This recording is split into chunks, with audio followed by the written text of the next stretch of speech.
One of my subscribers, thank you very much, your name eludes me just for the moment, but I'll try and put it on screen, alerted me to the fact that there was a little article in the Jaguar Enthusiast Club where another one of the subscribers had referenced my recommendation to use wobble joint extensions when trying to get your sump plugs, differential fill plugs out, etc.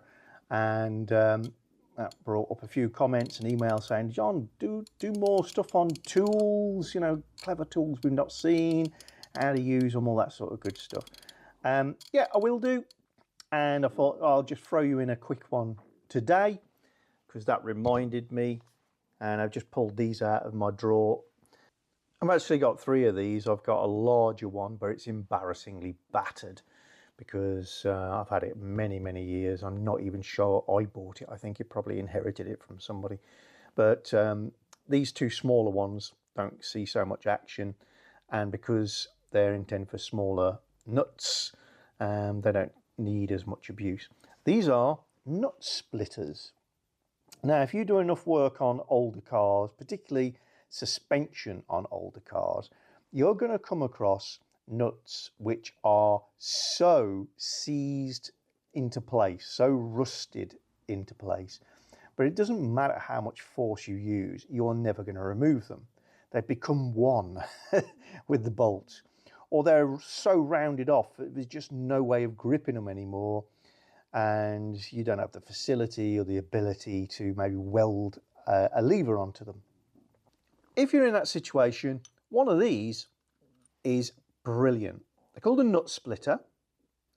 There are various forms of nut splitter. I think these are sometimes referred to as banjo style, just because they wrap around, and I guess the overall shape is a little like a banjo. And what you can see is you've got a hardened chisel point here, which is entirely separate from this threaded section, which forces it forward. Indeed, I can move that around independently.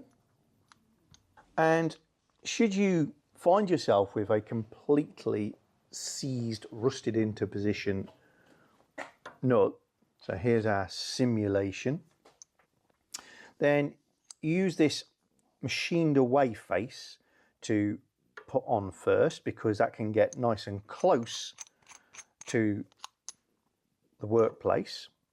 Put that around the nut like so. Try to position the chisel point so that it touches halfway along one of the flats, and then just tighten a little, and that's locked on there now. You then put a 19mm socket or ring spanner on the end, and you commence to crank.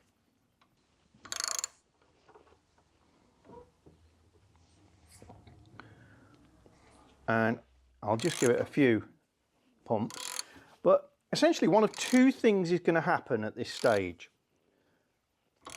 You're going to crank that in like so, and obviously this chisel blade is going to cut into the side of the nut regardless of whether or not it's rounded. And with the aid of the socket and the ratchet on this end, you may find that all of a sudden you're able to turn the nut and get it to come loose. However, if on the other hand you just keep on pumping, and this is a big nut, this is a 19mm nut we're looking at here, you can see the distortion that it creates, and it literally splits it. It's popped now. As soon as it pops, you can kind of feel the thing go. You don't want to go too much further, just maybe a couple of strokes, because you don't want to damage the thread of the bolt inside necessarily. Back it off, and at that stage, because it's split, it has grown, and it should, remember it might be hot, and it should come off really easily. I'm going to take this off just to show you what it's done to this.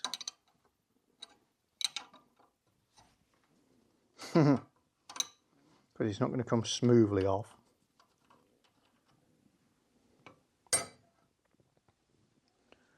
And hopefully you can see that clearly. It literally split it all the way through.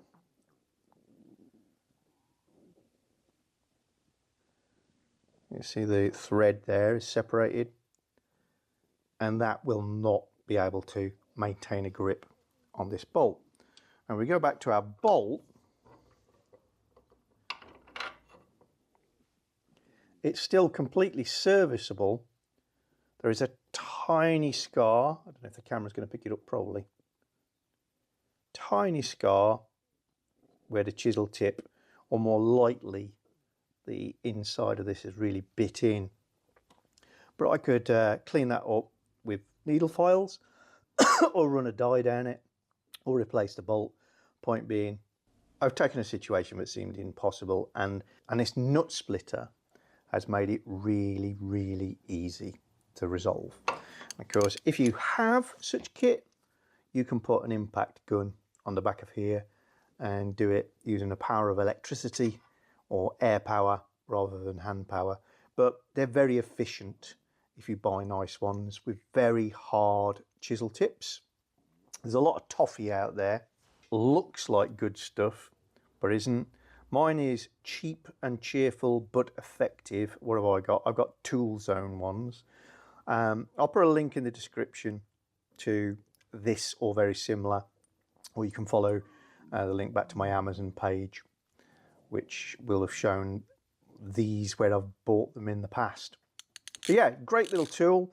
If you've never seen those before and you're looking for, you know, something to ask a loved one for a present, ask them to buy you a set of nut splitters. They're not expensive and they are brilliant get out of jail free cards.